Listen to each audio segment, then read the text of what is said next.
بلا شك بزاف ديال الناس كيجيو كيدخلوا المدارة اللي هي الرون بوان كما كنقولوا حنايا، وكتسجل ضدهم مخالفه ديال عدم استعمال الاشاره الضوئيه ديال السينيال الا بغيتي تبدل اتجاه في وسط الرون بوان.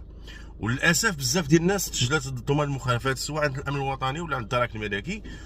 وهاد الناس هادو اللي ما عارفينش هو راه هاد المساله، هاد المخالفه راه بالفعل كاينه، وضروري خصك دير هاد المساله اذا دخلتي الرون بوان. يعني الاشاره الضوئيه يعني السينيال، اذا كنتي في وسط الرون بوان خاصك دير سينيال باش تعلم الناس اش من اتجاه غادي تشد في هذيك المداره اللي هي الرون بوان. وملي جيت بحثت كنلقى بالفعل هاد المخالفه هي مخالفه من الدرجه الثالثه، وكتخلص عليها 150 درهم هاد المخالفه، باش يعني تفادى المره الجايه انك اذا دخلتي الرون بوان ضروري واجباري عليك دير الاشاره يعني ديال السينيال باش تبين الاتجاه اللي غادي تشد في وسط هذيك الرون بوان. نتمنى هذه المعلومه ديال